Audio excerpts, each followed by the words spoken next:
بہتر بنانا ہے.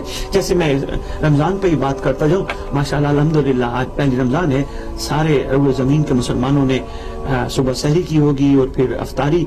کئی ملکوں میں افطاری ہو بھی چکی ہے، انگلینڈ میں ابھی کافی ٹائم ہے افطاری میں، تو سارے انتظار کر رہے ہیں. میری مائیں بہنیں بیٹیاں گھر میں کھانے بنا رہی ہیں، افطاری کے پکوان بنا رہی ہیں. بہت اچھی بات ہے، یہ سب کچھ کرنا چاہیے. تھوڑا سا اپنے وقت کے امام کو زیادہ یاد کرنا ہوگا. ماں بہنوں بیٹیوں کو چاہیے کھانا بناتے وقت، افطاری بناتے وقت باوضو ہو کے اللہم کل ولی کل حجت ابن الحسن پڑھتے ہوئے، دعائی امام زمانہ پڑھتے ہوئے افطاری بناؤ، دعائی امام زمانہ علیہ السلام پڑھتے ہوئے سحری بناؤ. جب سحری افطاری سامنے رکھی ہو، کھانا سجا ہو، سارے بیٹھ کے کھانا شروع کرنے سے پہلے دعائی امام زمانہ مانگو، اپنے امام کو اپنی وفا کا یقین دلاؤ. میرے دو سوال جو آج میں چاہ رہا ہوں میں ان سوالوں کو کہ جو مجھ سے پوچھے گئے ہیں وہاں روک کے یہ دو سوالوں کے جواب پہلے عرض کرتا جاؤں. کوشش کرو، روزہ صرف بھوکا رہنے کا نام نہیں، صبح سے لے کر شام تک من اللیل الی اللیل صرف بھوکا رہنے کا نام نہیں. روزہ ہم سے بہت تقاضا کرتا ہے. روزہ ہر چیز کا روزہ ہوتا ہے، اور یہ روزہ، یہ رمضان ہمارے لیے 11 مہینے گزارنے کا ایک بہترین اللہ عمل بھی ہے. ہمیں 11 مہینے ایسے گزارنے ہوں گے جیسے ہم یہ مہینہ، اللہ کا یہ مہینہ گزارتے ہیں. ہمیں کوشش کرنی ہوگی روزہ ہمارا سر سے لے کر پاؤں تک کا روزہ ہو، ہماری زبان میں بھی خوبصورتی ہو، ہمارے کلام میں بھی خوبصورتی ہو، ہماری آنکھوں میں بھی حیا ہو، ہمارے کانوں میں بھی کمال ہو کہ ہم کوئی غلط چیز نہ سنیں.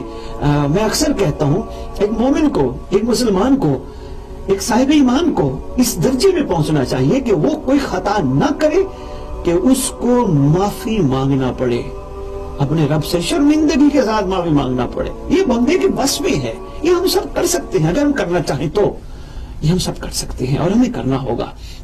کوشش کریں جب چلتے پھرتے رہیں. تسبیح ماشاءاللہ مسلمانوں کے ہاتھ میں بہت زیادہ ہوتی ہے، ہر وقت اللہ کی تسبیح و تحلیل کرتے رہتے ہیں، بہت اچھی بات ہے.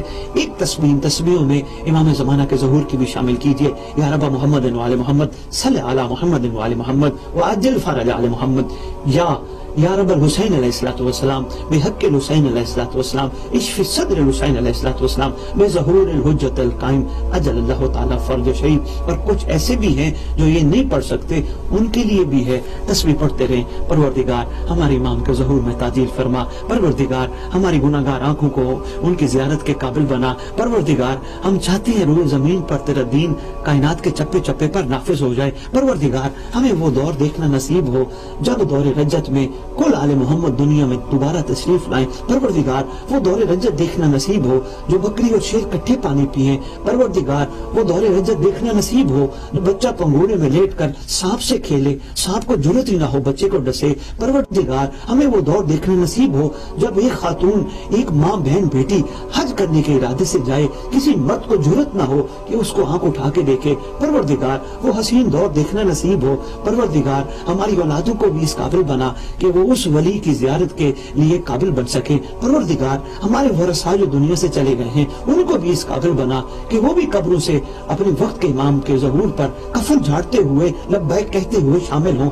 یہ دعا تو ہم تسبیح میں پڑھ سکتے ہیں نا، ضرور پڑھ سکتے ہیں. پروردگار ہمیں وہ وقت دکھا جب مولا حسین کے خون کا بدلہ لینے والا ہے.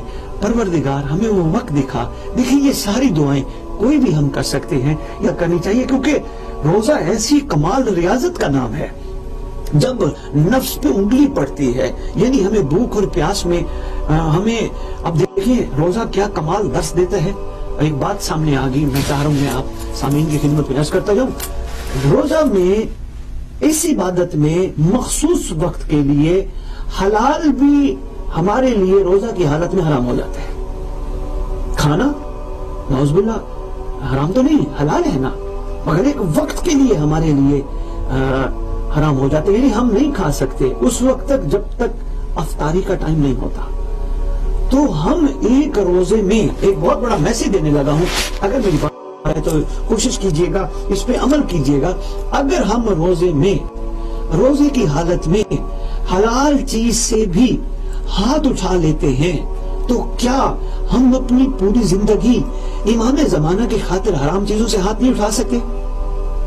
یقیناً اٹھا سکتے ہیں. ہمیں ہاتھ اٹھانا چاہیے, ہمیں اپنے مولا کے قابل بننا چاہیے. روزے میں بہت زیادہ ورد کریں, اپنے امام کو یاد کریں. جیسے نماز کے لیے آپ بیٹھتے ہیں, کوشش کریں تھوڑا وقت نماز فجر کے بعد, نماز ظہر کے بعد, نماز عصر کے بعد, نماز مغرب کے بعد, نماز عشاء کے بعد, اور اگر آپ نماز شب پڑھتے ہیں اس کے بعد, جو جس طرح عبادت کر رہے کوشش کرے اپنی عبادات میں چند منٹ اپنے امام کے لیے مخصوص کرے. آپ یقین کریں آپ کی کیفیت ہی عجیب ہو جائے گی, گریہ آنا شروع ہو جائے گا جب آپ اپنے مظلوم امام کو یاد کریں گے. یہ میرا امام آپ صدیوں سے بیٹھے خون کے آنسو رو رہے ہیں, میرا امام میں آپ کے لیے تیار ہوں, میرا امام میری اولاد آپ کے لیے تیار ہے, میرا امام میرے سارے اقربا آپ کے لیے ساتھ دینے کے لیے تیار ہے. پروردگار آپ کا یہ طویل خون رونا بند کرے. اتنا عرصہ ہو گیا آپ کو اکیلے خون روتے روتے, مولا کبھی کسی نے آپ سے پوچھا بھی نہیں, مولا آپ نے ٹھنڈا پانی بھی پیا, مولا کربلا والوں کے سارے تبرکات سامنے رکھ کے آپ مسلسل گریے میں بیٹھے ہیں.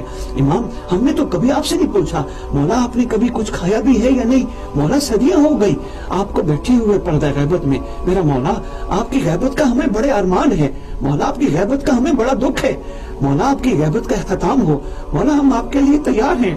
میں کس دعا کا کس انداز سے آپ سے اظہار کروں. یقین کیجئے دل تڑپتا ہے سرکار قائم آل محمد کی اس طویل غیبت کو دیکھ کر. یہ ہمیں احساس تک نہیں ہے کہ سرکار کس حال میں کہاں بیٹھے ہیں. ہم نے کبھی پوچھا نہیں, ہم نے کبھی اپنی وفا کا یقین نہیں دلایا. اللہ کرے ہم ایسے بن جائیں جیسا ہمارا امام ہمیں دیکھنا چاہتا ہے.